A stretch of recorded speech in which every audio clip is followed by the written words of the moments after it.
yang bersangkutan memohon, meminta untuk pendampingan dari personel kita, ya tentunya personel kita yang paling utama adalah menanyakan legalitas ataupun identitas daripada kendaraan yang akan ditarik itu. Kemudian dalam masalahnya masalah apa?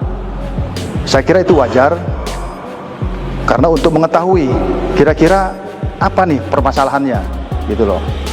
Nah, kemudian ketika itu ditanyakan, rupanya yang bersangkutan memburu waktu atau tergesa-gesa sehingga tidak sempat menunjukkan dokumen yang diminta oleh petugas.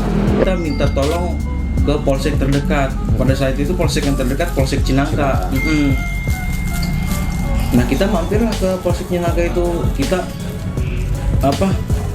menceritakan kejadian ini, dan kita bilang kita pemilik mobil, rental mobil, bukan leasing mobil. Tapi si polsek ini salah menduga, katanya saya dari leasing, padahal saya udah bilang dari awal.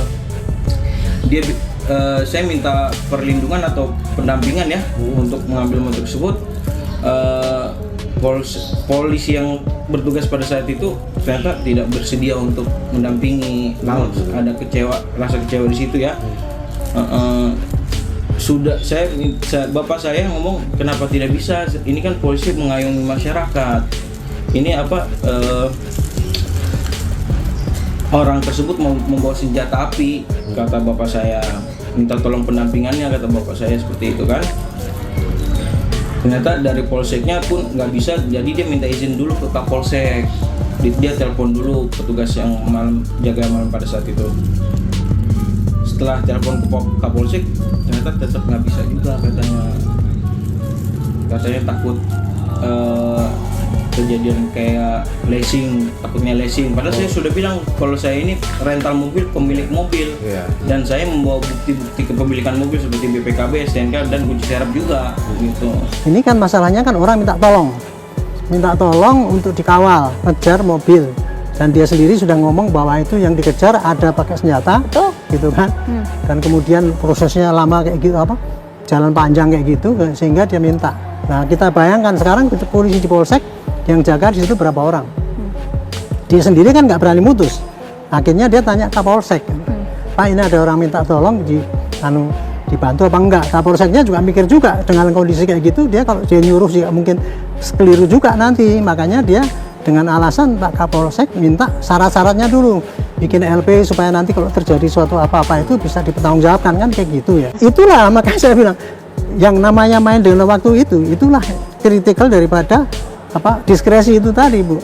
Kalau seandainya ya sekarang ya, seandainya oke, kejar aja, dikejar, yang ketembak polisinya, siapa yang salah? Kan pimpinan juga kan.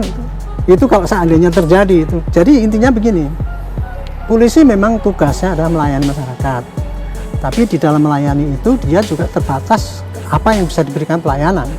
Dan seorang petugas di polisi yang di depan ya pasti berpikir dia itu bisa membantu dengan kekuatannya dia, dengan kemampuan dia, kira-kira berhasil apa tidak. Kalau dia merasakan itu sudah dia akan berhasil, ngapain dipaksakan kan? Mereka sudah meminta pendampingan di Polsek Cinangka, berdasarkan keterangannya ditolak. Dan kemudian ada klarifikasi, bukan ditolak. Seharusnya mereka membuat laporan terlebih dahulu.